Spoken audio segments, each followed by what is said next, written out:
Only a birth year, but one grave did. Emily Miller born, 2003 died. Status, taken. Ethan staggered back. Taken? Before he could think, a man's voice spoke behind him. Miller, a 32-year-old journalist, never believed in ghosts. He believed in facts, evidence, proof. But he also believed in loyalty, and Ravenwood Falls had taken something from him.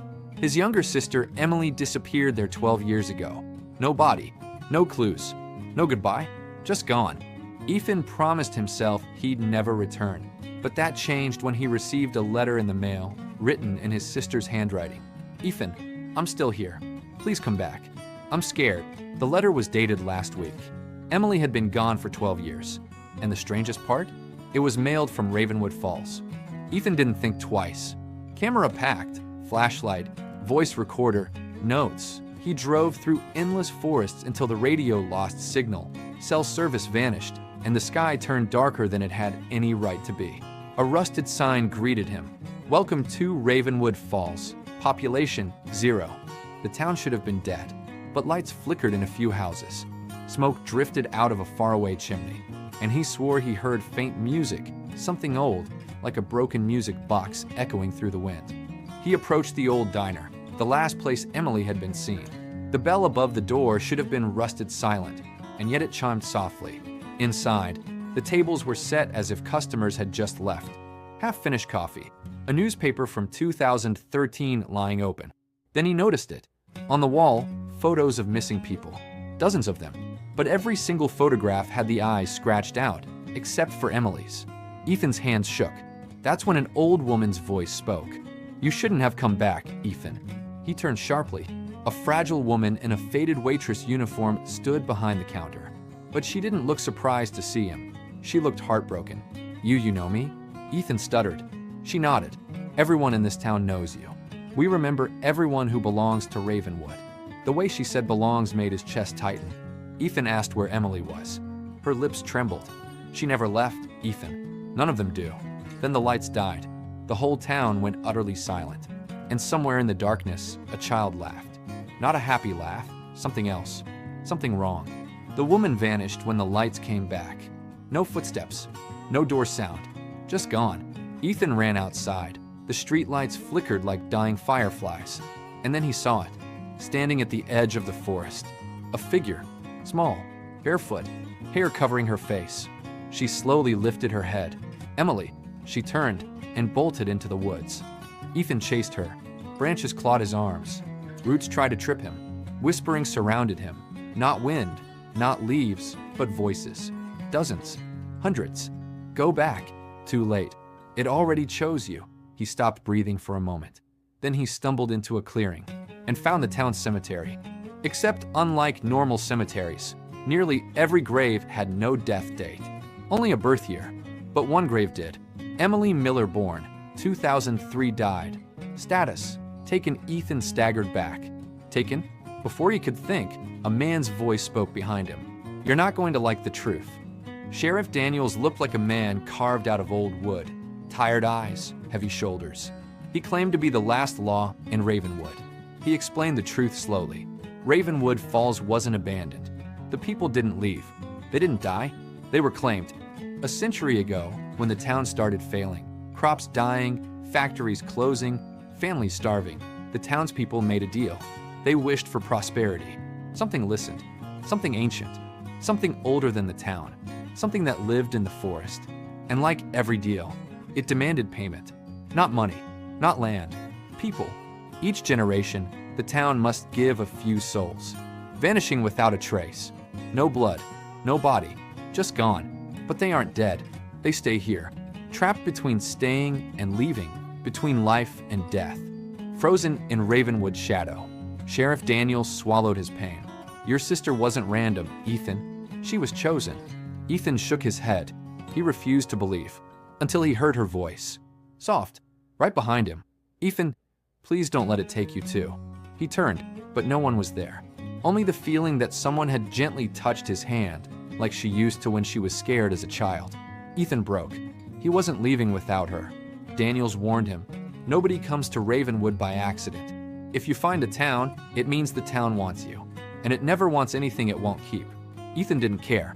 He searched houses, school, church, library. Everywhere he went, the same thing happened. He would see Emily, right before she disappeared again. Always just out of reach. Always crying. Always whispering the same words. It doesn't want me anymore. It wants you. The town grew darker. Longer nights. Colder air. Time felt wrong. Minutes stretched. Hours collapsed. His phone said he'd only been here one night. But the moon had already risen 3 times. This place wasn't following normal time, and Ethan was running out of it. He went back to the sheriff, demanded the full truth. Daniels finally broke. 12 years ago, the town had fallen behind on its payment. Storms destroyed crops. Factories shut forever. People starved. So the town council made a desperate decision. They would let the forest choose. And it chose Emily, a child, innocent, kind, perfect. The entire town watched her walk into the woods and never return. But that wasn't the worst part. Daniels whispered the final truth. Emily was never supposed to be taken alone. The forest chose 2 children that night. The second name, Ethan Miller. But Ethan had left town with his mother earlier that evening after a fight with his father. Emily stayed behind. So the town gave the forest what it could, her. And now, the debt wasn't paid. It was only delayed. The forest still wanted Ethan. That night, the fog rolled in thick and heavy. Every light in the town went black. Every window slammed shut. Every door locked. The ground trembled like the town itself was breathing. Then it came. Not a creature you could describe normally. Not animal. Not human. Not shadow. It was absence. The shape of something you could only see by what it erased. Buildings bent toward it. Metal rusted instantly. Wood rotted in seconds. And inside the darkness, Ethan saw faces. Hundreds of them. Whispering. Begging. Crying. Including his sister. Her small hand pressed against the darkness like it was glass. Her voice trembled. If it takes you, I'll finally be free. But you won't. The realization stabbed him. The town wasn't cursed. It wasn't unlucky. It was owned. And the forest wasn't just a prison. It was a trade system. Pick one. Release one. A perfect deal. A cruel balance. Emily was trapped because he wasn't. The entity spoke, not with sound, but with cold weight inside his skull. A life for a life. A soul for a soul. You were promised to me. He could feel the pull. Like gravity. Like drowning. He couldn't move. Could barely breathe. Emily sobbed. Don't do it. Please. I don't want you to die because of me. He laughed weakly through tears. I'm your big brother. I was always supposed to protect you. He stepped forward. Sheriff Daniels screamed for him to stop. The town cried. The whispers begged. But Ethan walked into the darkness. And everything went silent. Morning came. For the first time in decades, sunlight touched Ravenwood. Real sunlight. Warm. Beautiful. Alive. The fog vanished. The rot disappeared. Windows opened. People walked outside, confused, crying, laughing. The curse was lifted. At least for them. Emily stood in the street. Alive. 12 years older. 12 years stronger. Free. But Ethan? Gone. No trace. Except a new grave appeared in the cemetery. No body. Just a name. Ethan Miller born. 1993 status. Taken. Emily collapsed to her knees and screamed. The town wept. Because for the first time, they didn't sacrifice someone. Someone chose. Years passed. Ravenwood Falls was rebuilt. People returned. Homes restored. Life continued. Emily visited his grave every week. Until one night. She heard it. Soft. Gentle. Right behind her. Em, don't cry. I'm okay. She turned and saw a figure in the trees. Tall. Calm. Half smiling. Her brother. But his eyes weren't human anymore.